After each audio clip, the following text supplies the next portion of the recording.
हाँ, तो कैसे हैं आप सभी बच्चे? सबको नमस्ते, राम राम। मैं उम्मीद कर रही हूँ कि आप सब एकदम बढ़िया होंगे और अपने आने वाले एग्जाम्स के लिए बहुत अच्छे से तैयारी कर रहे होंगे। तो आज की क्लास में हम बात करेंगे बच्चे ब्लड ग्रुप के बारे में। लास्ट क्लास में हमने जो भी काम किया था तो वो आप देख लीजिएगा, हमने क्या क्या वहां पर पढ़ा था। और आज की क्लास में हम बात करेंगे ब्लड ग्रुप के बारे में कि ब्लड ग्रुप क्या होते हैं। तो ब्लड ग्रुप को हम स्टार्ट कर रहे हैं।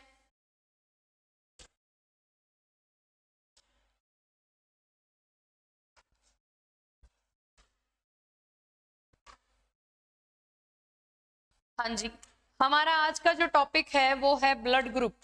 मैं हेडिंग डाल रही हूँ ब्लड ग्रुप।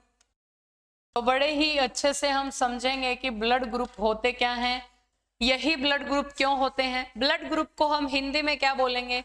रक्त समूह। ब्लड ग्रुप को हिंदी में बोलेंगे रक्त समूह। तो आज की क्लास में हम रक्त समूह के बारे में पूरा का पूरा काम जो है, पूरे के पूरे जितने भी क्वेश्चन बन सकते हैं वो सब बातें हम आज की क्लास में कवर करेंगे। ठीक है, तो आप लोगों में से अगर कोई बच्चा हरियाणा का कोई एग्जाम देना चाहता है, आप लोगों में से अगर कोई बच्चा रेलवे का एग्जाम देना चाहता है, आप में से अगर कोई बच्चा एसएससी का एग्जाम देना चाहता है या दिल्ली पुलिस का एग्जाम देना चाहता है या कोई भी स्टेट गवर्नमेंट का एग्जाम देना चाहता है, तो ये जो काम आप लोगों को करवाया जा रहा है बायोलॉजी का, ये आप लोगों के बहुत काम आने वाला है। जितने भी टॉपिक आप लोगों को मैं करवाऊंगी वो सब आपको काम आएंगे। माही कांतिवाल, वेरी वेरी गुड आफ्टरनून। मैं एकदम बढ़िया हूँ, आप कैसे हो? तो स्टार्ट करते हैं हम अपनी आज की क्लास को।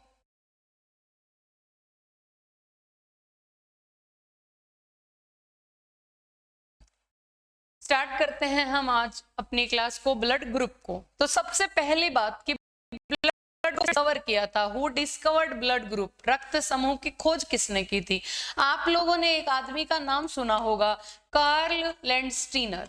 एक व्यक्ति का नाम सुना होगा, कार्ल लैंडस्टीनर। ये वो व्यक्ति हैं जी, कार्ल लैंडस्टीनर, जिसने ब्लड ग्रुप को डिस्कवर किया। कार्ल लैंडस्टीनर वो व्यक्ति है जिसने क्या किया? ब्लड ग्रुप को डिस्कवर किया। He discovered blood group. ठीक है, कार्ल लैंडस्टीनर। कार्ल की स्पेलिंग कई बार के भी लिख देते हैं और कई बार सी भी लिख देते हैं, तो इसे इग्नोर करिएगा, डोंट माइंड इट।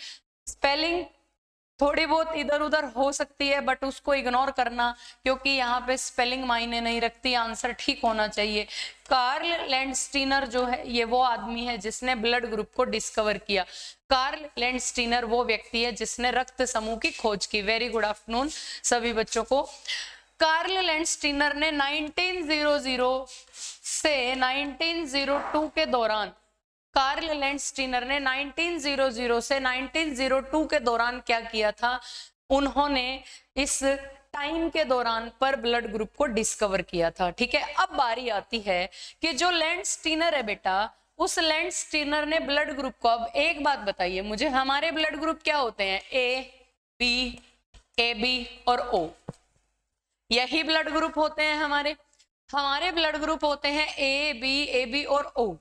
ठीक है, पॉजिटिव और नेगेटिव की बात हम बाद में करेंगे कि हमारे ब्लड ग्रुप पॉजिटिव और नेगेटिव होते हैं, तो वो कैसे होते हैं वो हम बाद में बात करेंगे। सबसे पहले तो हम ये समझेंगे कि हमारे ब्लड ग्रुप ए बी और ओ ही क्यों होते हैं। इंग्लिश में अल्फाबेट तो और भी बहुत सारे है ना, तो पहले इसी बात को हम क्लियर करेंगे कि हमारे ब्लड ग्रुप कोई और ब्लड ग्रुप क्यों नहीं है। तो देखिए, हमारे ब्लड ग्रुप ए बी और ओ, ठीक है, ये 4 ब्लड ग्रुप हैं।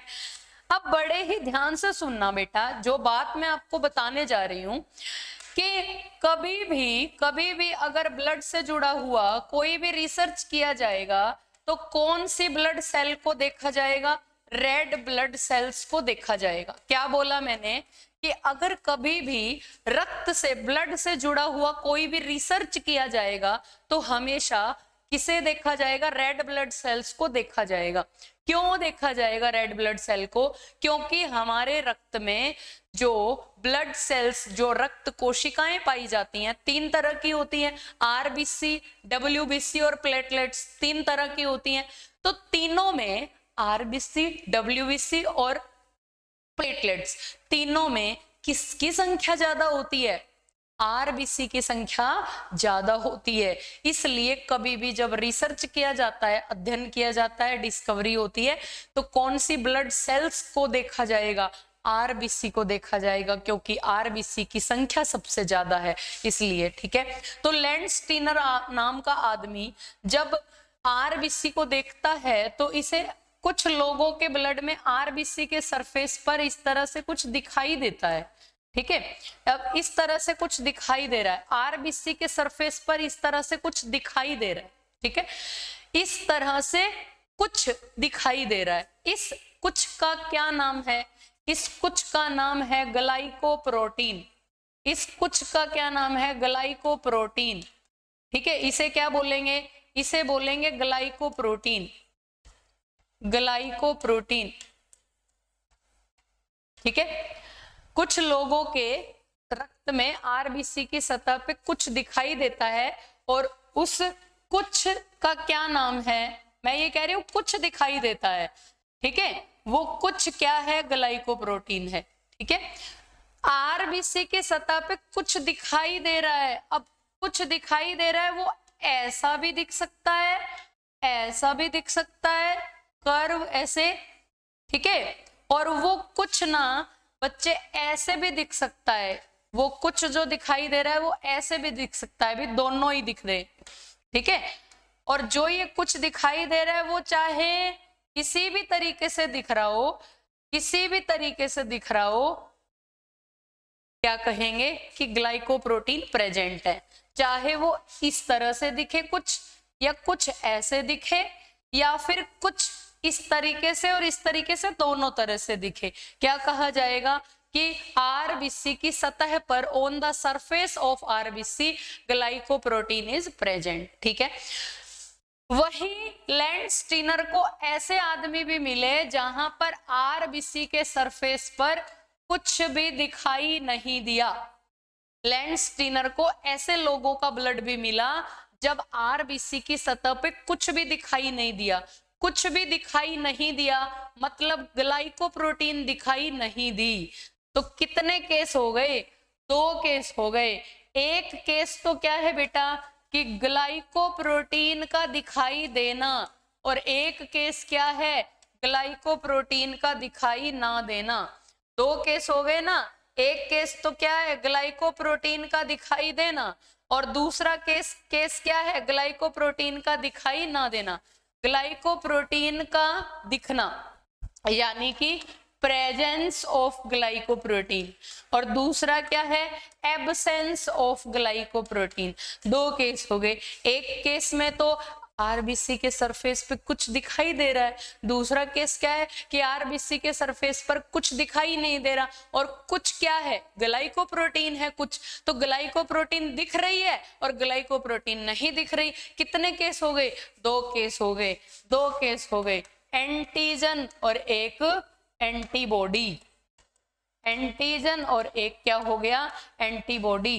कितने केस हो गए? 2 केस। एक केस ग्लाइकोप्रोटीन दिखती है, एक केस ग्लाइकोप्रोटीन नहीं दिखती।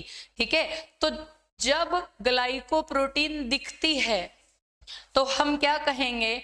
जब ग्लाइकोप्रोटीन दिखती है तो हम कहेंगे एंटीजन इज प्रेजेंट। ठीक है, एंटीजन इज प्रेजेंट। जब ग्लाइकोप्रोटीन है तो क्या कहा जाएगा? एंटीजन उपस्थित है। ठीक है, जब ग्लाइकोप्रोटीन है तो एंटीजन उपस्थित है। या फिर मैं ये कह लूं, अब मान लो मैं ये कह रही हूं A बराबर B, तो मैं ये भी तो कह सकती हूँ B बराबर A। तो मैंने ये कहा कि जब ग्लाइकोप्रोटीन है तो ये कहेंगे कि एंटीजन भी प्रेजेंट है। या फिर मैं ये कह दूं कि एंटीजन है मतलब ग्लाइकोप्रोटीन है, तो कोई फर्क नहीं पड़ना इस बात से, है ना। मैंने ये कहा कि ग्लाइकोप्रोटीन है तो एंटीजन उपस्थित है, तो मैं ये भी तो कह सकती हूँ ना कि एंटीजन है मतलब ग्लाइकोप्रोटीन है, कोई दिक्कत नहीं है। तो बात तो एक ही होगी, क्योंकि एंटीजन तभी तो है जब ग्लाइकोप्रोटीन है, और ग्लाइकोप्रोटीन है तो एंटीजन प्रेजेंट है। तो याद रखना। दूसरा केस क्या है बेटा कि ग्लाइकोप्रोटीन नहीं है। अब अगर ग्लाइकोप्रोटीन नहीं है तो एंटीजन भी नहीं है, और ग्लाइकोप्रोटीन नहीं है, एंटीजन भी नहीं है, तो फिर क्या बचा? एंटीबॉडी। तो याद रखना, जो एंटीबॉडी प्रकार का ब्लड ग्रुप होगा वहां पर ग्लाइकोप्रोटीन क्या रहेगी? अनुपस्थित रहेगी। ठीक है, एंटीबॉडी प्रकार का जो ब्लड ग्रुप होता है वहां ग्लाइकोप्रोटीन क्या रहेगी? अनुपस्थित रहेगी, not present. Glycoprotein is not present in antibody type of blood group. ठीक है, तो याद रखिएगा मैंने जो अभी बात बताई वो, ग्लाइकोप्रोटीन का होना मतलब एंटीजन का होना, या एंटीजन का होना मतलब ग्लाइकोप्रोटीन का होना। नेक्स्ट पेज पर ब्लड ग्रुप लिखते हैं। ए ब्लड ग्रुप है, बी है, ए बी है और ओ है। समझते हैं यही क्यों है। एक बात ध्यान रखना, अभी मैंने आपको कहा कि एंटीजन का मतलब क्या है? ग्लाइकोप्रोटीन का पाया जाना। एंटीबॉडी का मतलब क्या है? ग्लाइकोप्रोटीन का नहीं पाया जाना। एंटीबॉडी का मतलब ग्लाइकोप्रोटीन नहीं होती, एंटीजन का मतलब ग्लाइकोप्रोटीन होती है आरबीसी के सरफेस पर। तो आप बताओ मुझे, क्या एंटीजन और एंटीबॉडी कभी एक दूसरे के बराबर मिलेंगे? क्योंकि एंटीजन का मतलब है ग्लाइकोप्रोटीन का होना और एंटीबॉडी का मतलब क्या है? ग्लाइकोप्रोटीन का नहीं होना। तो कभी भी किसी के भी रक्त में एंटीजन और एंटीबॉडी एक जैसे नहीं हो सकते। अभी हमने समझा है, इसको प्रूफ किया है इस बात को कि कभी भी एंटीजन और एंटीबॉडी एक दूसरे के बराबर नहीं हो सकते। अगर एंटीजन और एंटीबॉडी एक दूसरे के बराबर हो जाएं तो फिर वो खून जो है वो कोगुलेट हो जाएगा, यानी कि वो खून जो वो आपस में चिपकने लगेगा, नष्ट हो जाएगा, सूख जाएगा। ठीक है, केमिकल रिएक्शन की वजह से। तो एंटीजन और एंटीबॉडी कभी भी एक दूसरे के बराबर नहीं होंगे। हमने इस बात को समझ लिया, क्योंकि एंटीजन का मतलब है ग्लाइकोप्रोटीन का होना और एंटीबॉडी का मतलब है ग्लाइकोप्रोटीन का नहीं होना। तो कभी भी एंटीजन और एंटीबॉडी एक दूसरे के बराबर नहीं होंगे। अपोजिट केस हो गया, ये उल्टा केस हो गया। ठीक है, तो इसलिए ये कभी भी एक दूसरे के बराबर नहीं हो सकते। चलो अब समझते हैं हम, हमारे ब्लड ग्रुप यही क्यों हैं, हमारे ब्लड ग्रुप के नाम यही क्यों रखे गए हैं। तो एक तरफ मैं लिखूंगी बेटा एंटीजन और दूसरी तरफ लिखूंगी एंटीबॉडी, क्योंकि इसी के आधार पर ही तो ब्लड ग्रुप का नाम रखा गया है। एंटीजन के आधार पर ही तो ब्लड ग्रुप का नाम रखा गया है। हमारे ब्लड ग्रुप का नाम ए बी और ओ एंटीजन के बेस पर रखा गया है। एंटीजन, जैसा एंटीजन होगा वैसा ही ब्लड ग्रुप का नाम है। ठीक है, अब मान लो किसी व्यक्ति में आरबीसी के सरफेस पर इस तरह का एंटीजन है और एंटीजन चाहे कुछ भी हो, इसका मतलब क्या है? ग्लाइकोप्रोटीन उपस्थित है। ठीक है, याद रखना, एंटीजन को रिप्रेजेंट करना है। एंटीजन को अगर आज के टाइम में हम रिप्रेजेंट करते तो हम इंग्लिश का अल्फाबेट वी से रिप्रेजेंट कर देते कि भाई हम तो इस आकृति को वी नाम देंगे, लेकिन लैंडस्टीनर ने इसे क्या नाम दिया? लैंडस्टीनर ने इसे ए नाम दिया, इंग्लिश का अल्फाबेट ए, कि भाई कुछ लोगों का ब्लड ऐसा है जिनमें आरबीसी की सतह पे ए एंटीजन प्रेजेंट है। और ए एंटीजन का मतलब, एंटीजन चाहे कुछ भी हो, प्रेजेंस ऑफ ग्लाइकोप्रोटीन। एंटीजन चाहे कुछ भी हो, एंटीजन अगर है तो इसका सीधा मतलब क्या है? ग्लाइकोप्रोटीन पाई जाती है। ठीक है, और एंटीजन और एंटीबॉडी कभी भी एक जैसे नहीं हो सकते। तो एंटीबॉडी क्या हो गई? बी। तो वही दूसरी तरफ कुछ लोग ऐसे भी मिले लैंडस्टीनर को जिनमें आरबीसी के सरफेस पर इस तरह का एंटीजन प्रेजेंट है। तो मैं कह रही हूं ना कि एंटीजन चाहे कुछ भी हो एंटीजन चाहे कुछ भी हो, मतलब क्या है? अगर कोई एंटीजन प्रेजेंट है ना तो उसका मतलब ये है कि ग्लाइकोप्रोटीन प्रेजेंट है। एंटीजन का होना मतलब ग्लाइकोप्रोटीन का होना, यानी ए ब्लड ग्रुप ऐसा ब्लड ग्रुप है जिसमें ग्लाइकोप्रोटीन होती है, बी ब्लड ग्रुप ऐसा ब्लड ग्रुप है जिसमें ग्लाइकोप्रोटीन होती है। लेकिन बी एंटीजन है तो एंटीबॉडी क्या हो जाएगी? कभी भी एंटीजन और एंटीबॉडी एक दूसरे के बराबर नहीं होते। तो बी ब्लड ग्रुप के पास एंटीबॉडी क्या हो गई, ए। सेम नहीं हो सकता, एंटीजन और एंटीबॉडी कभी भी सेम नहीं हो सकता, ठीक है, याद रखना। फिर आता है ब्लड ग्रुप ए बी। अब मान लो ये जो बी ब्लड ग्रुप है बेटा, इस बी ब्लड ग्रुप को अगर आज के टाइम में हम नाम रखते तो हम इंग्लिश का अल्फाबेट सी या डी रख देते तो कोई फर्क नहीं पड़ता। अगर हम यहाँ पे एंटीजन सी मान लेते तो ब्लड ग्रुप भी सी हो जाता, सी नाम दे देते हम, क्या दिक्कत थी। उससे ग्लाइकोप्रोटीन की प्रेजेंस और एब्सेंस में थोड़ी ना कोई फर्क पड़ा, वो तो रिप्रेजेंट ही करना है बस, है ना, दर्शाने के लिए है, सिर्फ रिप्रेजेंट करने के लिए है सिर्फ बी, कि बी एंटीजन है मतलब एंटीजन है और ग्लाइकोप्रोटीन है। एंटीजन को होना मतलब ग्लाइकोप्रोटीन का होना, ठीक है, तो याद रखना। अब किसी का ब्लड ग्रुप ए बी है तो अब तक आपको लगभग बात समझ में आ गई होगी। अब किसी का ब्लड ग्रुप ए बी है तो क्यों है, क्योंकि ए और बी दोनों एंटीजन मिलेंगे, जैसा एंटीजन वैसा ही ब्लड ग्रुप। अब किसी का ब्लड ग्रुप ऐसा भी मिला वेलेंट स्टीनर को जिसमें ये दोनों ही एंटीजन दिखाई दे रहे हैं। अब ए एंटीजन भी दिख रहा है और बी एंटीजन भी, तो ब्लड ग्रुप क्या हो गया, ए भी हो गया। ए एंटीजन भी है और बी एंटीजन भी है, ब्लड ग्रुप क्या हो गया, ए भी हो गया।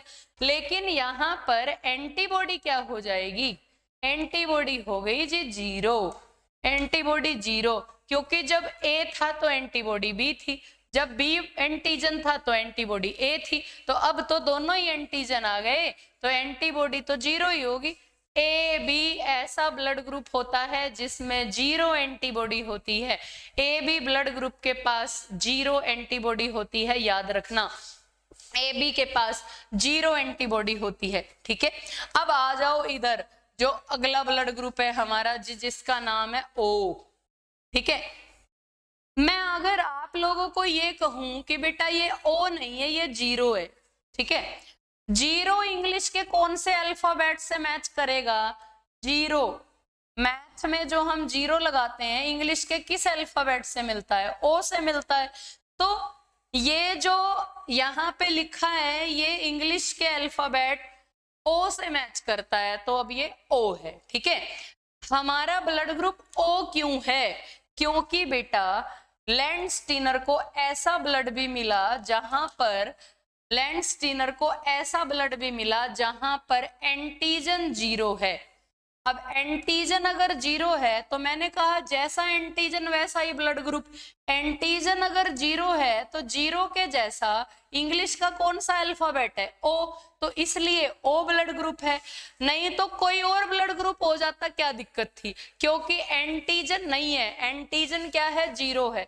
मान लीजिए किसी का ब्लड ग्रुप है आरबीसी और इस आरबीसी की सतह पे कुछ भी दिखाई नहीं दे रहा, कुछ भी नहीं दिख रहा, तो इसका मतलब एंटीजन नहीं है, एंटीजन नहीं है क्योंकि ग्लाइकोप्रोटीन नहीं है, तो एंटीजन नहीं है, तो एंटीजन क्या हो गया, जीरो, और जीरो के जैसा इंग्लिश का कौन सा अल्फाबेट है, ओ, तो ब्लड ग्रुप क्या हो गया, ओ, ठीक है। एंटीजन नहीं है, मान लिया एंटीजन नहीं है तो क्या बचेगा, यहाँ एंटीजन नहीं है तो यहाँ पे एंटीबॉडी तो रहेगी, एंटीबॉडी तो है, और एंटीजन है ही नहीं तो एंटीबॉडी की कोई समस्या ही नहीं है। किससे मैच करेंगी, ए एंड बी दोनों एंटीबॉडी होती हैं, ओ ब्लड ग्रुप के पास एंटीबॉडी दोनों होती हैं, और एंटीबॉडी दोनों होने के कारण, दोनों एंटीबॉडी होने के कारण ये ओ ब्लड ग्रुप जो होता है ये यूनिवर्सल डोनर होता है। एंटीबॉडी अगर हम अपना ब्लड किसी को डोनेट करते हैं तो एंटीबॉडी का होना जरूरी है, अगर हम अपना ब्लड किसी को डोनेट करते हैं तो एंटीबॉडी का होना जरूरी है, अगर हम किसी से ब्लड लेते हैं तो वैसा ही जैसा ब्लड हमें चढ़ाया जा रहा है वैसा एंटीजन होना जरूरी है, सिवाय ओ के, क्योंकि ओ तो यूनिवर्सल डोनर है, किसी को भी दे सकते हैं ओ का ब्लड। लेकिन अगर इसके अलावा हम किसी का ब्लड ले रहे हैं तो वैसा एंटीजन होना जरूरी है हमारे शरीर में, ठीक है। तो याद रखिएगा सभी बच्चे, जैसे ए का ब्लड ए बी को दे सकते हैं, ए का ब्लड ए बी ले लेगा क्योंकि ए के पास ए एंटीजन है और यहाँ पे भी ए एंटीजन है, सेम एंटीजन वाला ब्लड दिया जा सकता है। अब ए का ब्लड बी को थोड़ी ना दिया जा सकता है, ए का ब्लड बी को नहीं दे सकते क्योंकि बी एंटीजन है। और दूसरा एंटीजन और एंटीबॉडी, ये देखो एंटीजन और एंटीबॉडी मैच कर जाएंगे, इसलिए ए का ब्लड बी को नहीं दे सकते लेकिन ए बी को दे सकते हैं। अब कुछ बच्चे कहेंगे जी ए बी को क्यों दे सकते हैं, यहाँ पे ए और बी दोनों एंटीजन है तो एंटीजन और एंटीबॉडी मैच नहीं करेंगे क्या? क्योंकि ए का ब्लड अगर ए बी को देंगे, ए का ब्लड अगर ए बी को देंगे तो ए के पास तो एंटीबॉडी है बी, है ना, और यहाँ पे एंटीजन है बी, सेम हो जाएगा, कोई दिक्कत नहीं होगी क्योंकि दोनों एंटीजन है, एंटीजन दोनों है। अकेला एंटीजन होना फिर दिक्कत है, ठीक है। एंटीजन दोनों है, ए और बी दोनों एंटीजन है तो ये मैनेज कर लेगी ये बॉडी। तो याद रखना ए बी ऐसा ब्लड ग्रुप है जो सबके ब्लड को ले सकता है, ए बी सबके ब्लड को ले सकता है। क्यों? क्योंकि एंटीजन दोनों है। और ओ सबको अपना ब्लड दे सकता है क्योंकि एंटीबॉडी दोनों है, ठीक है, याद रखिएगा सभी बच्चे। तो ये था कि हमारे ब्लड ग्रुप यही क्यों है, आपको समझ में आ गया होगा कि हमारे ब्लड ग्रुप यही क्यों है। तो अब ये जो आपके सामने अभी मैं बना रही हूँ ये क्या है, ये ओ ब्लड ग्रुप है। ऐसे ही अगर मैं यहाँ ऐसे ये कर्व वाला ये स्ट्रक्चर बना दूं तो ये बी ब्लड ग्रुप हो गया। अगर मैं यहाँ पे ए बी बना दूं साथ में तो ये ब्लड ग्रुप ए बी हो गया, ठीक है। और अगर सिंगल इस तरीके से बनाए हम ये अकेला तो ये अब ए ब्लड ग्रुप बन गया, ठीक है। तो ये तो बात हो गई सिंपली कि ब्लड ग्रुप जो है वो ए बी और ओ कैसे होता है, ये मैंने समझाया आपको, इसलिए होता है। अब आप खुद भी अपना ब्लड ग्रुप चेक कर सकते हो, बता सकते हो, लेकिन उसके लिए इस्तेमाल होने वाले जो इंस्ट्रूमेंट्स हैं, डिवाइसेस हैं, वो आपके पास होने चाहिए अवेलेबल, ठीक है। बट घर पे डॉक्टर मत बनने की कोशिश कर ना, कहीं कुछ और कबाड़े कर बैठो।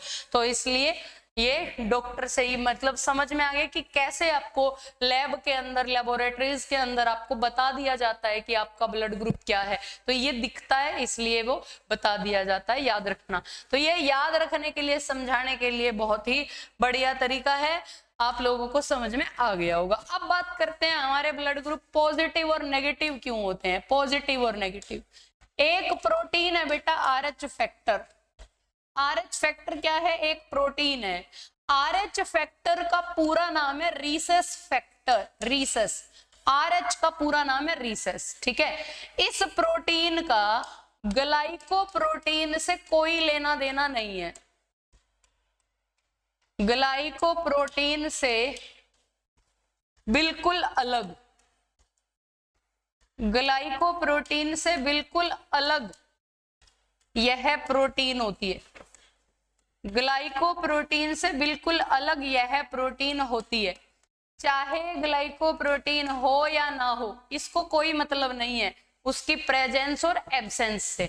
जैसे मैं आप लोगों को एक बात समझाती हूँ, आप मुझे बताओ कि यहाँ ए जो है ए एंटीजन, बी जो है बी एंटीजन, ए बी जो है ए और बी एंटीजन, तीनों में एंटीजन है तो तीनों एंटीजन प्रकार के हो गए।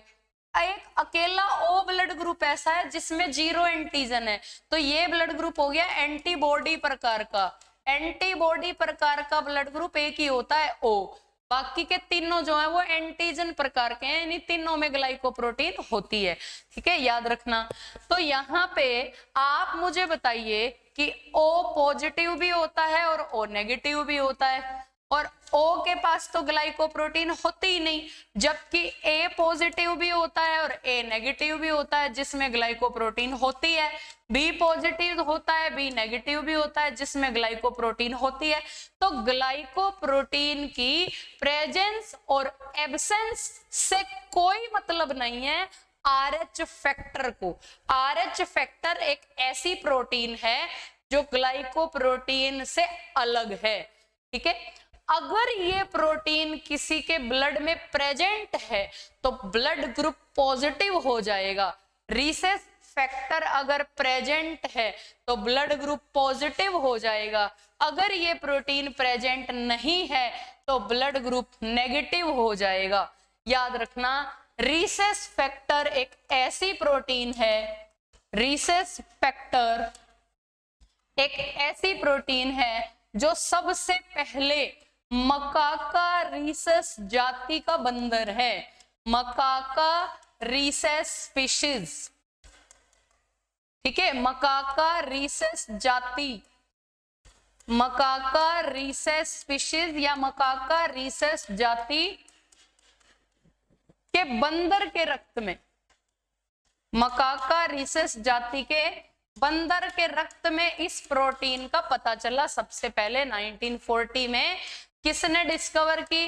लैंडस्टीनर, जिसने ब्लड ग्रुप को डिस्कवर किया, प्लस में एक और आदमी है वीनर। इन दोनों ने मिलकर संयुक्त रूप से RH फैक्टर प्रोटीन की प्रेजेंस का पता लगाया 1940 में, 1940 में। सबसे पहले किस में RH फैक्टर प्रोटीन का पता चला? मकाका रीसस जाति के बंदर के रक्त में। अब बंदर की प्रजाति, बंदर की स्पीशीज है रीसस, और बंदर की स्पीशीज के नाम पर प्रोटीन का नाम रखा गया है रीसस फैक्टर। याद रखना, ये एक ऐसी प्रोटीन है, RH फैक्टर एक ऐसी प्रोटीन है जिसमें 417 अमीनो अम्ल उपस्थित रहते हैं। रीसस फैक्टर एक ऐसी प्रोटीन है जो 417 अमीनो अम्ल से बनी हुई है, ठीक है। तो अगर किसी का ब्लड है RH पॉजिटिव, RH पॉजिटिव का मतलब है A positive, B positive, AB positive और O पॉजिटिव, मतलब इन सभी के अंदर रीसस फैक्टर प्रेजेंट है, 417 अमीनो एसिड प्रेजेंट हैं। अगर किसी का ब्लड ग्रुप है RH नेगेटिव तो इसका मतलब है A negative, B negative, AB negative और O नेगेटिव, मतलब रीसस फैक्टर प्रेजेंट नहीं है, मतलब 417 अमीनो एसिड उपस्थित नहीं है। तो याद रखना आप सभी बच्चे, रीसस फैक्टर की प्रेजेंस और एब्सेंस से क्या मतलब है। रीसस फैक्टर की प्रेजेंस से मतलब positive blood group, Rhesus factor की एब्सेंस मतलब नेगेटिव ब्लड ग्रुप, ठीक है। क्लियर है बात? ये बात समझ में आ गई होगी कि ब्लड पॉजिटिव और नेगेटिव कैसे होता है। अब अगर मैं आपसे पूछूं कि बताओ ये ब्लड ग्रुप कौन सा है, अगर मैं आपसे पूछूं कि ये ब्लड ग्रुप कौन सा है, तो आप क्या कहोगे कि मैडम ये ब्लड ग्रुप तो ओ नेगेटिव लग रहा है हमें, क्योंकि इसमें रीसस फैक्टर को तो मैंने दिखाया ही नहीं, वैसे ये ओ है। तो अगर मैं ये कहूं कि ये लो जी, मैंने तो रीसस फैक्टर को यहाँ पे मेंशन कर दिया, मैंने तो यहाँ पे रीसस फैक्टर को रिप्रेजेंट कर दिया, मैं कह रही हूँ कि ये जो है ये रीसस फैक्टर है। तो अब तुम कहोगे कि ये अगर यहाँ पे मैडम रीसस फैक्टर प्रेजेंट है ना, तो ये ब्लड ग्रुप हो गया ओ पॉजिटिव, ठीक है। अगर यहाँ पे ये रीसस फैक्टर है तो ये क्या हो गया? ओ पॉजिटिव, ठीक है। तो याद रखना, ऐसे ही अगर ये ब्लड ग्रुप मैं यहाँ पर लिखती हूँ RBC की सतह पे इस तरीके से, तो ये कौन सा ब्लड ग्रुप है? ये आप कहोगे ये तो हमें A नेगेटिव लग रहा है, लेकिन मैंने यहाँ क्या किया बेटा, मैंने यहाँ पे क्या किया, यहाँ पे रीसस फैक्टर को रिप्रेजेंट कर दिया। ये रीसस फैक्टर जो है इसको मैंने यहाँ पे रिप्रेजेंट कर दिया, और रीसस फैक्टर को रिप्रेजेंट करते ही ये क्या हो गया? ए पॉजिटिव, मतलब जो पॉजिटिव ब्लड होता है वहां पे रीसस फैक्टर होती है, जो नेगेटिव ब्लड ग्रुप होता है उसमें रीसस फैक्टर नहीं होती है। नेक्स्ट, एक तरफ है पॉजिटिव और एक तरफ है नेगेटिव, RH नेगेटिव, ठीक है। एक तरफ है A positive, B positive, AB positive और O पॉजिटिव, दूसरी तरफ है A negative, B negative, AB negative और O नेगेटिव। ये हमारे पास एक साइड पॉजिटिव ब्लड ग्रुप है और एक साइड नेगेटिव ब्लड ग्रुप है, ठीक है।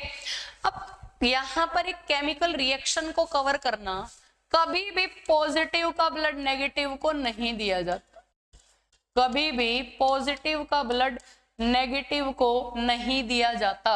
याद रखना, पॉजिटिव का ब्लड नेगेटिव को नहीं दिया जाता। सोचो B पॉजिटिव वाला चाहे कि मैं B नेगेटिव को अपना ब्लड दे दूं, नहीं दे सकता। A पॉजिटिव चाहे कि मैं दे दूं, नहीं दे सकता। पॉजिटिव का रक्त नेगेटिव को नहीं दिया जाता बेटा, कंडीशन है कि एक बार दे सकते हैं, एक बार दे सकते हैं, ठीक है, एक बार दे सकते हैं। यानी पॉजिटिव वाला जो व्यक्ति है वो एक बार नेगेटिव को अपना ब्लड दे सकता है, मान लो मेरा ब्लड ग्रुप है बी पॉजिटिव और मैं बी नेगेटिव को अपना ब्लड एक बार दे सकती हूँ, यानी बी नेगेटिव वाला एक बार बी पॉजिटिव का ब्लड ले सकता है। लेकिन एक बात बताओ मुझे, मान लो कोई ऐसी विपदा पड़ गई कि जरूरत पड़ गई है बी नेगेटिव को खून की, तो हॉस्पिटल में जाने के बाद क्या डॉक्टर ऐसे पूछते फिरेंगे कि इसको जीवन में पहले कभी ब्लड चढ़ा है कि नहीं चढ़ा? नहीं पूछेंगे। क्यों उठाएंगे वो रिस्क? क्या पता फैमिली वाले ही भूल गए हो कि इसको पहले कभी ब्लड चढ़ा था कि नहीं। तो हमेशा जो नेगेटिव वाला है ना, नेगेटिव को नेगेटिव का ही ब्लड चढ़ाया जाता है, हमेशा नेगेटिव को नेगेटिव का ही ब्लड चढ़ाया जाता है। अगर किसी बी नेगेटिव को ब्लड की जरूरत पड़ती है तो बी नेगेटिव को बी नेगेटिव का ही ब्लड चढ़ेगा या ओ नेगेटिव का ब्लड चढ़ेगा। ओ यूनिवर्सल डोनर है ना, लेकिन उसमें भी पॉजिटिव और नेगेटिव तो देखना पड़ेगा। अब ओ यूनिवर्सल डोनर है तो ओ पॉजिटिव का ब्लड बी नेगेटिव को नहीं दे सकते, ओ नेगेटिव का ब्लड बी नेगेटिव को देंगे। अब एक बार क्या पता जीवन में कब उसको एक बार चढ़ चुका हो, तो कभी रिस्क नहीं उठाया जाएगा। ठीक है, उल्टा हो सकता है, उल्टा हो सकता है। उल्टा मतलब B negative A B negative, मान लो नेगेटिव वाला बंदा है, अगर वो चाहे कि मैं अपना ब्लड पॉजिटिव वालों को दे दूं तो दे सकता है, कितनी भी बार दे सकता है, कोई दिक्कत नहीं है, कितनी बार भी दे सकता है, कोई दिक्कत नहीं है। पॉजिटिव का ब्लड नेगेटिव को नहीं दिया जाएगा, नेगेटिव का ब्लड पॉजिटिव को कितनी भी बार दे दो कोई दिक्कत नहीं है। पॉजिटिव का ब्लड यदि नेगेटिव को दिया जाता है, पॉजिटिव का ब्लड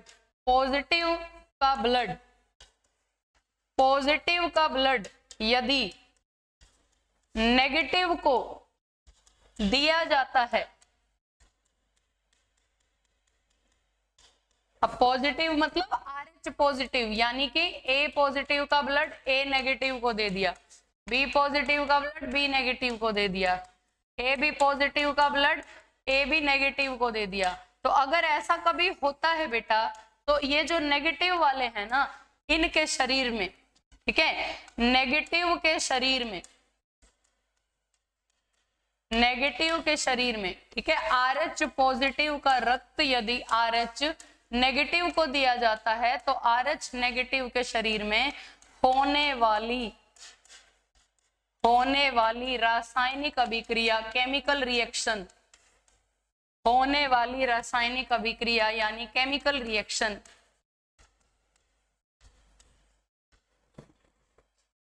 अभिश्लेषण कहलाती है। क्या कहलाती है? अभिश्लेषण कहलाती है। होने वाली रासायनिक अभिक्रिया क्या कहलाती है? अभिश्लेषण कहलाती है जी, अभिश्लेषण, जिसे इंग्लिश में कहते हैं एक्यूगुलेशन। एक्यूगुलेशन जिसका मतलब है रक्त का सूख जाना, रक्त का क्लोट में बदल जाना, चिपचिपा हो जाना, ब्लड चिपकने, शरीर के अंदर चिपचिपा हो जाएगा ब्लड, वो कोगुलेट होना शुरू हो जाएगा, यानी कोगुलेंट मीन्स कि वो क्लोट में बदलना शुरू हो जाएगा। ठीक है, तो इस रासायनिक अभिक्रिया को एक्यूमुलेशन कहते हैं। आपसे क्वेश्चन पूछेगा, यदि किसी पॉजिटिव रक्त को नेगेटिव रक्त में, नेगेटिव शरीर वाले व्यक्ति को दिया जाता है, नेगेटिव ब्लड ग्रुप वाले व्यक्ति को दिया जाता है, तो नेगेटिव वाले के शरीर में कौन सी रासायनिक अभिक्रिया हो जाती है? एक्यूमुलेशन हो जाती है, जिससे उसके शरीर का बचा खुचा जो रक्त था ना, जो खुद का था पहले से थोड़ा बहुत, वो भी सारा सूख जाता है और व्यक्ति मर जाता है। तो याद रखना ये क्वेश्चन, रासायनिक अभिक्रिया क्या नाम है? एक्यूमुलेशन आपसे पूछी जाती है। फिर इसके बाद एक क्वेश्चन आता है बेटा, एक तरफ है पिताजी और एक तरफ है माँ जी, यानी माँ, और ऐसी स्थिति है कि जहां पे पिताजी पॉजिटिव ब्लड ग्रुप के, माँ नेगेटिव ब्लड ग्रुप की है। कंडीशन ही ये है कि माँ का ब्लड ग्रुप नेगेटिव है, अगर माँ का ब्लड ग्रुप पॉजिटिव है तो कोई दिक्कत ही नहीं है, फिर तो क्वेश्चन ही नहीं बनेगा। यदि माँ का ब्लड ग्रुप अगर नेगेटिव है तो ही क्वेश्चन बनेगा, पॉजिटिव है तो कोई क्वेश्चन ही नहीं बनेगा। यदि माँ का ब्लड ग्रुप नेगेटिव है, अब ऐसे केस में जो बच्चा होता है बेटा, चाइल्ड जो होता है, चाइल्ड वो पॉजिटिव ब्लड ग्रुप का होता है। ठीक है, और ऐसी महिला जिसका ब्लड ग्रुप नेगेटिव है उसका सेकंड चाइल्ड, दूसरा बच्चा गर्भ में ही मर जाता है, गर्भ में ही मर जाता है। कौन सी महिला? जिसका ब्लड ग्रुप नेगेटिव है, गर्भ में ही मर जाता है। आपसे क्वेश्चन पूछेगा यह कौन सी रासायनिक अभिक्रिया के कारण होता है? यह एरिथ्रोब्लास्टोसिस, यह एरिथ्रोब्लास्टोसिस फेटेलिस के कारण होता है, एरिथ्रोब्लास्टोसिस फेटेलिस के कारण होता है। ये क्या है? ये रासायनिक अभिक्रिया है कि एरिथ्रोब्लास्टोसिस फेटेलिस के कारण, एरिथ्रोब्लास्टोसिस फेटेलिस केमिकल रिएक्शन का नाम है ये, और इस अभिक्रिया के कारण बच्चे का दम घुट जाता है और बच्चा दम घुट के मां के गर्भ में ही मर जाता है। कौन सा?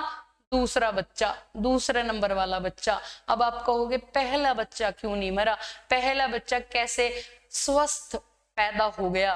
तो पहला बच्चा जब होता है ना, फर्स्ट बेबी, पहला बच्चा जो होता है, पहले बच्चे के टाइम पर केमिकल रिएक्शन के लिए रिएक्टेंट्स कंप्लीट नहीं होते, ठीक है, केमिकल रिएक्शन के लिए अभिकारकों की मात्रा पूरी नहीं होती। इस तरह से आप इसको याद रख सकते हो कि केमिकल रिएक्शन के लिए, रासायनिक अभिक्रिया के लिए वो इनकम्प्लीट होते हैं, अभिकारक रिएक्टेंट्स इनकम्प्लीट होते हैं। तो इसलिए पहली बारी में पहला बच्चा जो होता है तो रासायनिक अभिक्रिया हो नहीं पाती, इसलिए बच्चा स्वस्थ पैदा हो जाता है। अब दूसरा बच्चा, तीसरा बच्चा जो पैदा हो रहा है उसके साथ दिक्कत हो सकती है, लेकिन नहीं होती है कोई दिक्कत।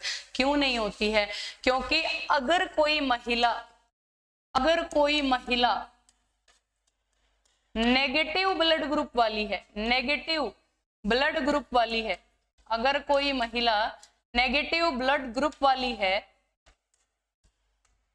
नेगेटिव ब्लड ग्रुप वाली है, तो पहली डिलीवरी के जो पहला बच्चा उसको पैदा होता है ना, पहली डिलीवरी के 48 घंटे में, पहली डिलीवरी के 48 घंटे में एक टीका लगता है, एंटी डी का वैक्सीन, एंटी डी का टीका लगाया जाता है, ठीक है। पहली डिलीवरी के, जो पहली डिलीवरी हुई है, पहला बच्चा, उसके 48 घंटे के अंदर, देखो भाई डॉक्टर कहते तो यही है कि 48 घंटे में लगवा लो, बाकी पता नहीं बाद में भी लगवा सकते हैं क्या, ठीक है। तो पहले 48 घंटे में अगर एंटी डी का टीका लगवा लिया जाता है तो फिर भविष्य में कभी भी वो लेडीज दोबारा से कंसीव करती है, प्रेग्नेंट होती है, 2 साल के बाद, 3 साल के बाद, जब भी उनकी मतलब उनकी आपसी सहमति के हिसाब से, अपने परिवार की आपसी सहमति के हिसाब से कि 4 साल बाद दोबारा दूसरा बच्चा पैदा करने के लिए जब भी वो तैयार होती है या प्रेग्नेंट होती है, तो फिर वो बच्चा भी स्वस्थ पैदा होता है यदि पहले डिलीवरी के 48 घंटे में एंटी डी का टीका लगवा लिया जाए। तो एंटी डी का टीका लगता है जब कोई महिला नेगेटिव ब्लड ग्रुप वाली होती है, तो पहली डिलीवरी के 48 घंटे के अंदर अंदर ये टीका लगता है, ठीक है। तो या आपसे क्वेश्चन पूछा जाएगा तो इनको आप याद कर लेना, जो आपको रासायनिक अभिक्रियाएं बताई हैं इनको आप याद कर लेना। फिर इसके बाद आप कहोगे कि और क्या यहाँ पे इंपॉर्टेंट काम है मैडम, तो और क्या यहाँ पे जरूरी काम बच गया बेटा, आपसे ना ब्लड ग्रुप से रिलेटेड क्वेश्चन पूछे जाते हैं एग्जाम में, ब्लड ग्रुप से रिलेटेड क्वेश्चन पूछे जाते हैं। ब्लड ग्रुप से रिलेटेड कैसे क्वेश्चन पूछे जाते हैं, देखो आपसे ये पूछेगा कि बता दो मुझे A इंटू B, अगर ये दोनों, कोई एक लड़का है लड़की है, दोनों में से ये मान लिया लड़का है ये लड़की है, और इन दोनों ने शादी कर ली तो अब बच्चे पैदा होंगे, तो जो संतान पैदा होगी बेटा, अब लड़के का ब्लड ग्रुप है A, लड़की का B, पॉजिटिव नेगेटिव छोड़ो एक बार, अब अगर लड़के का ब्लड ग्रुप है A, लड़की का है B, दोनों से जो बच्चा पैदा होगा, संतान का इम्पॉसिबल ब्लड ग्रुप क्या होगा, संतान का इम्पॉसिबल, असंभव, जो नहीं हो सकता, असंभव ब्लड ग्रुप क्या होगा, इम्पॉसिबल। तो ये ना समझने की बात है, तुक्के मारने की बात नहीं है, इनको समझना पड़ता है। अगर ऐसे ही आपसे पूछे कि यदि कोई O इंटू A भी शादी कर ले, O इंटू ए बी की अगर शादी हो जाए तो इनसे जो बच्चा पैदा होगा उसका इम्पॉसिबल ब्लड ग्रुप क्या होगा, या पेपर में हो सकता है इम्पॉसिबल की जगह पे पॉसिबल पूछ ले कि संभव क्या है, क्या ब्लड ग्रुप हो सकता है ऐसे जोड़े के बच्चे का, एक पिताजी है और एक माँ है, माँ और पिता दोनों का जो बच्चा है उसका पॉसिबल और इम्पॉसिबल ब्लड ग्रुप क्या होगा, ठीक है, पूछा जाएगा। कैसे आंसर करोगे बेटा, इट डिपेंड्स ऑन जीनोटाइप। आपने नाम सुना है, एक वर्ड सुना होगा जीन, जीन नाम सुना होगा।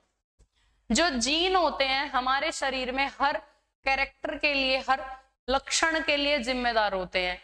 किसी के बाल घुंघराले हैं, किसी के बाल भूरे हैं, काले हैं, किसी के कान जो है वो बड़े बड़े हैं एकदम, किसी के कान छोटे हैं एकदम, या किसी की हाइट बहुत ज्यादा है ना, किसी की हाइट बहुत कम है। तो ये सब क्या है, ये हमारे शरीर के कुछ लक्षण है, कैरेक्टर हैं, और इन सभी के लिए जीन का जोड़ा जिम्मेदार है, जीन के पेयर होते हैं। ऐसे ही हमारे माँ बाप से हमारे ब्लड ग्रुप डिसाइड होते हैं। हमारे माँ और हमारे पिताजी का जो ब्लड ग्रुप है उससे हमारा ब्लड ग्रुप डिसाइड होता है कि क्या होगा, ठीक है। और हमारे माँ और पिताजी का ब्लड ग्रुप उनके माँ और पिताजी से डिसाइड हुआ होगा कि क्या होगा। तो ऐसे ही आने वाली पीढ़ी जो है उसका ब्लड ग्रुप हमसे डिसाइड हुआ है, हमारा जो भी पार्टनर है उसका ब्लड ग्रुप क्या है और हमारा क्या है। तो फिर वैसे तो क्या है, जीन का पेयर, ब्लड ग्रुप के भी जीन के पेयर होते हैं, ब्लड ग्रुप के भी जीनोटाइप होते हैं। मान लो किसी का ब्लड ग्रुप है ए पॉजिटिव या ए नेगेटिव। अच्छी बात यह है कि पॉजिटिव और नेगेटिव दोनों के लिए ही ब्लड ग्रुप सेम है, सॉरी जीनोटाइप सेम है। ए पॉजिटिव और ए नेगेटिव अलग अलग जीनोटाइप याद नहीं करने, जीनोटाइप सेम है, ठीक है। ए पॉजिटिव और ए नेगेटिव, IA ये क्या है, ये जीन का पेयर है, जीन का जोड़ा है। कौन से ब्लड ग्रुप के लिए, ए के लिए। जीन का एक और पेयर भी याद करना है ए के लिए, IAIO। ये जो IO है ये IO बराबर है छोटे आई, याद रखना। तो ये क्या है, अगर जीन का ये वाला पेयर है तो भी ब्लड ग्रुप क्या है, ए है। अगर जीन का ये वाला जोड़ा है तो भी ब्लड ग्रुप क्या है, ए है। अब मान लो कोई आपका ऐसा जानकार व्यक्ति है, कोई आपका ऐसा नॉन व्यक्ति है जिसका ब्लड ग्रुप ए है, तो आपको तो ये पता है और उस बंदे को भी ये पता है कि मेरा ब्लड ग्रुप ए है, लेकिन ए ब्लड ग्रुप होने के लिए जीनोटाइप का जोड़ा या तो उसमें ये मिलेगा, ये वाला जीन का जोड़ा है तो भी ब्लड ग्रुप ए है, IA और IO। और अगर ये वाला जीन का पेयर है तो भी उसका ब्लड ग्रुप क्या है, ए है, ठीक है। तो याद रखना। ऐसे ही अगर किसी का ब्लड ग्रुप बी पॉजिटिव या बी नेगेटिव है तो जीन का क्या जोड़ा याद करना है, IB और IBIO, ठीक है। IBIO IO जो है छोटे आई के बराबर है। अगर किसी का blood group A B positive या ए बी नेगेटिव है तो जीन का क्या जोड़ा याद करोगे, IA और IB, IA और IB, क्योंकि दोनों चाहिए ना, IA और IB। एक ही पेयर पॉसिबल है अगर किसी का ब्लड ग्रुप ए बी है। मान लो किसी जानकार का, आपके नॉन व्यक्ति का ब्लड ग्रुप ए बी है तो उसमें जीन का क्या जोड़ा, एक ही जोड़ा मिलेगा, IAIB, बस तभी ब्लड ग्रुप ए बी हो सकता है। O पॉजिटिव या O नेगेटिव के लिए IOIO। तो आप याद रखना जीन का कौन सा जोड़ा जो है वो O ब्लड ग्रुप डिसाइड करेगा, IOIO। तो याद ना IOIO। अब जीन के ये पेयर हैं। अब मान लो किसी का ब्लड ग्रुप पिताजी का O है, अब पॉजिटिव हो चाहे नेगेटिव हो, क्योंकि जीन का जोड़ा जो है जीनोटाइप जो वो तो सेम ही है, पॉजिटिव के लिए भी यही है और नेगेटिव के लिए भी यही है। तो O का जीनोटाइप देखोगे और किसी की माँ का ब्लड ग्रुप ए बी है तो AB का जीनोटाइप देखोगे, इन दोनों को क्या कराओगे, क्रॉस कराओगे। क्रॉस कराओगे तो एक तो पिताजी वाले जोड़े में से एक निकलेगा, एक माँ वाले जोड़े में से एक निकलेगा, तो नया जोड़ा बनेगा। अभी ये क्वेश्चन मैंने आपको दिया था थोड़ी देर पहले, O इंटू AB, तो O का जीनोटाइप क्या है, IOIO। AB का जीनोटाइप क्या है, IAIB। तो पॉसिबिलिटी बताओ यहाँ पे क्या क्या है, ये वाला IO अगर यहाँ से निकलता है और यहाँ से IA अगर निकलता है तो क्या जोड़ा बन गया, IOIA। और IOIA अगर ये नया जोड़ा बनता है जीन का, तो फिर बच्चे का ब्लड ग्रुप क्या पॉसिबल है, A ब्लड ग्रुप बच्चे का हो सकता है, A ब्लड ग्रुप हो सकता है। अगर यहाँ से IO निकले और इधर से IB निकले, IO और IB, तो बच्चे का ब्लड ग्रुप B भी हो सकता है। ठीक है, अब यहां से IO निकले या यहां से IA तो भी A ही होगा, यहां से ये वाला IO निकले या IB तो यहाँ पे B होगा। तो ऐसा जोड़ा O इंटू AB यदि शादी करता है तो इनके बच्चे का ब्लड ग्रुप या तो A होगा या B होगा। क्वेश्चन ये है कि इम्पॉसिबल क्या है, O और AB दोनों ही इम्पॉसिबल है ऐसे जोड़े के बच्चे का, क्योंकि O होने के लिए इधर IO होना चाहिए ना, और AB होने के लिए इधर A और B होना चाहिए, बट है ही नहीं। O का तो एक ही जीनोटाइप है, जीन का पेयर है ना। तो O इंटू AB यदि शादी करता है तो ध्यान रखे बच्चे का ब्लड ग्रुप या तो A होगा या B होगा। इसके अलावा अगर O या AB हो गया, कितना समझदार हो तुम, है ना, दाल पक्की काली है, पूरी की पूरी दाल ही काली हो सकती है अगर ऐसा हो गया। ये जोड़ा शादी करता है, इनके बच्चे का ब्लड ग्रुप या तो A मिलेगा या B मिलेगा।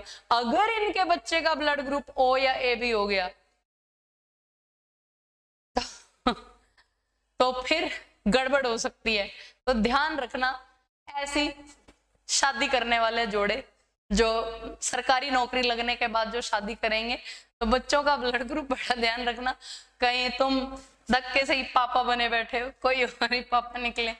चलो ये तो मजाक की बात थी, हंसने हंसाने की, इसको ज्यादा सीरियस मत लेना। तो ये हो गई बात यहाँ पे ब्लड ग्रुप की, ठीक है, कि कैसे डिसाइड होंगे। ऐसे ही आप हर पेयर का निकाल सकते हो। मान लो B इंटू AB शादी कर ले तो ब्लड ग्रुप B का जीनोटाइप क्या है, IB या फिर IB-IO। AB का जीनोटाइप क्या है, IA-EB, बस यही है। तो एक यहां से निकालते जाओ और एक उधर से निकालते जाओ, IB-IA, तो बच्चे का ब्लड ग्रुप AB हो सकता है।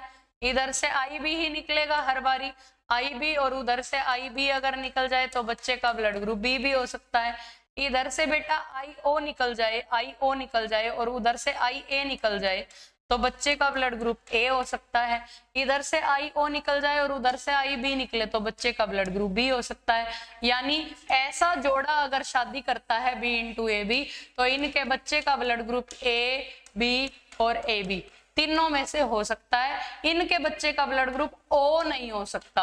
O क्यों नहीं हो सकता, क्योंकि IO सिर्फ इस साइड है, इधर तो IO है ही नहीं ना, तो इसलिए O नहीं हो सकता इनके बच्चे का ब्लड ग्रुप। तो याद रखना, ऐसे तुम ब्लड ग्रुप बता सकते हो कि बच्चे का ब्लड ग्रुप क्या होगा। क्लियर है सभी बच्चों को ये बात? तो ध्यान रखना, ये क्वेश्चन आपसे एग्जाम में पूछे जा सकते हैं। फिर इसके बाद फटाफट से एक टेबल और देखते हैं हम पॉजिटिव और नेगेटिव ब्लड ग्रुप के लिए, जैसे A positive, B positive, AB positive और O पॉजिटिव। फिर A negative, B negative, AB negative, O negative. अब बात करते हैं कि अगर किसी का ब्लड ग्रुप A पॉजिटिव है तो ये अपना ब्लड किसे डोनेट कर सकता है। दूसरी तरफ लिखेंगे कि रिसीव, ले किसका ब्लड सकता है। ठीक है, तो A पॉजिटिव किसको डोनेट करेगा, A पॉजिटिव को करेगा और AB पॉजिटिव को करेगा, क्योंकि पॉजिटिव का ब्लड नेगेटिव को तो दे नहीं सकते ना। तो याद रखना, रिसीव किसका करेगा, खुद लेगा किसका ब्लड, A पॉजिटिव बेटा A पॉजिटिव का भी ले लेगा, A नेगेटिव का भी ले लेगा, O पॉजिटिव का भी ले लेगा और O नेगेटिव का भी। पॉजिटिव को तो चढ़ाया जा सकता है नेगेटिव वाला ब्लड। अगर किसी का ब्लड ग्रुप B पॉजिटिव है तो B पॉजिटिव को देगा और AB पॉजिटिव को देगा। लेगा किसका ब्लड, B पॉजिटिव का ले लेगा, B नेगेटिव का, O पॉजिटिव और O नेगेटिव का भी ले सकता है, O तो यूनिवर्सल डोनर है। AB पॉजिटिव अपना ब्लड किसे डोनेट करेगा, ए बी पॉजिटिव सिर्फ ए बी पॉजिटिव को डोनेट करेगा। ए बी पॉजिटिव अपना ब्लड किसी और को डोनेट नहीं कर सकता है, क्योंकि इसके पास एंटीबॉडी 0 होती है, 0 एंटीबॉडी है इसके पास। एंटीबॉडी 0 होने के कारण ये अपना ब्लड और किसी को नहीं दे सकता सिवाय ए बी के। ठीक है, खुद लेगा किसका ब्लड, रिसीव किसका करेगा, भाई सभी का ही खून पी लेगा ये तो एवरीवन। ठीक है, एवरीवन। ए बी पॉजिटिव जो है ये सबके ब्लड को ले लेगा, ए बी पॉजिटिव सबके ब्लड को रिसीव कर लेगा, एवरीवन सबके ब्लड को। ठीक है, यूनिवर्सल रिसिप्टर है ये। ठीक है एवरीवन, यूनिवर्सल रिसिप्टर आपने सुना होगा, सर्वग्राही, सबके ब्लड को ग्रहण कर लेगा। ओ पॉजिटिव अपना ब्लड किसको देगा, O positive positive everyone, A positive B positive A B positive और ओ पॉजिटिव, क्योंकि पॉजिटिव का ब्लड नेगेटिव को नहीं दिया जाता। ठीक है, याद रखना। ओ पॉजिटिव खुद किसके ब्लड को रिसीव करेगा, ओ पॉजिटिव सिर्फ ओ पॉजिटिव और ओ नेगेटिव के ब्लड को ले सकता है। ओ पॉजिटिव दे तो सबको सकता है अपना ब्लड, लेकिन ले सिर्फ ओ का ही सकता है, क्योंकि एंटीजन नहीं है इसलिए। ए नेगेटिव अपना ब्लड किसे डोनेट करेगा, नेगेटिव का ब्लड तो पॉजिटिव को भी दे सकते हैं, तो ए पॉजिटिव और A negative, A B positive और A B negative, A B positive और ए बी नेगेटिव। खुद किसके ब्लड को, नेगेटिव तो नेगेटिव का ही ब्लड लेगा, ए नेगेटिव और ओ नेगेटिव। ठीक है, फिर बी नेगेटिव, बी नेगेटिव अपना ब्लड बी पॉजिटिव को दे सकता है, बी नेगेटिव को, ए बी पॉजिटिव और ए बी नेगेटिव को। खुद किसके ब्लड को लेगा, बी नेगेटिव और O negative. A B negative का ब्लड किसे दिया जा सकता है, A B negative, A B positive और ए बी नेगेटिव को दे सकता है बस, क्योंकि नेगेटिव का ब्लड तो पॉजिटिव को दिया जा सकता है ना। ए बी नेगेटिव खुद किसका ब्लड लेगा, ये तो सर्वग्राही है, सबके ब्लड को ले लेगा, लेकिन नेगेटिव है तो नेगेटिव का ही लेगा। A negative B negative A B negative और ओ नेगेटिव। फिर इसके बाद में आता है ओ नेगेटिव। भैया ओ नेगेटिव तो यूनिवर्सल डोनर है, कोई भी आ जाओ सब कोई दे देगा अपना ब्लड, यूनिवर्सल डोनर है। ओ नेगेटिव यूनिवर्सल डोनर है, A B positive universal receptor है। ओ नेगेटिव खुद किसके ब्लड को लेगा, सिर्फ ओ नेगेटिव के ब्लड को रिसीव करेगा। अगर ओ नेगेटिव को रक्त की जरूरत पड़ती है तो ये सिर्फ ओ नेगेटिव का ही ब्लड ले लेगा। आपसे क्वेश्चन पूछा जाता है कि रेयरेस्ट ब्लड ग्रुप कौन सा है, रेयरेस्ट जो सबसे कम पाया जाता है, भाई ए बी नेगेटिव सबसे कम है। दुनिया में 85% लोग हैं जो पॉजिटिव ब्लड ग्रुप वाले हैं, 15% लोग हैं जो नेगेटिव ब्लड ग्रुप वाले हैं। डेटा थोड़ा बहुत चेंज हो सकता है। ठीक है, ए बी नेगेटिव सबसे रेयरेस्ट है, सबसे कम पाया जाने वाला ब्लड ग्रुप है ए बी नेगेटिव। ठीक है, लेकिन कई बच्चे ओ नेगेटिव को सबसे कम पाया जाने वाला बोलते हैं, ओ नेगेटिव को। ओ नेगेटिव सबसे कम नहीं है। समस्या क्या है कि ओ नेगेटिव को ओ नेगेटिव का ही ब्लड चढ़ता है, बस ये समस्या है, सबसे कम नहीं। बल्कि मोस्ट कॉमन ब्लड ग्रुप जो सबसे ज्यादा पाया जाता है वो ओ पॉजिटिव है। ठीक है, सबसे ज्यादा पाया जाने वाला ब्लड ग्रुप ओ पॉजिटिव है। तो याद रखिएगा आप सभी बच्चे। आज के लिए इतना ही, मिलेंगे अगली क्लास में। तब तक के लिए अपनी इस क्लास को अच्छे से आप देखना, सारी चीज़ों को समझना। अगर कोई बाय मिस्टेक कोई गलती हो गई हो तो अपना समझ के इग्नोर करना, माफ करना। कमेंट करके आप क्वेश्चन पूछ लेना, इंक्वायरी और नंबर पर कॉल करके आप क्वेश्चन पूछ सकते हो। जो ऐप में बच्चे क्लास को देख रहे हैं वो यहाँ इंक्वायरी नंबर पर कॉल करके अपनी क्वेरीज जो है वो मैडम को बता सकते हो। जो भी यहाँ पर नेहा ऑपरेटर मैम है जो आपकी क्वेरीज लेते हैं तो आप उनको बता सकते हो। तो तब तक के लिए धन्यवाद। तो मिलते हैं हम अपनी नेक्स्ट क्लास में। आज के लिए इतना ही।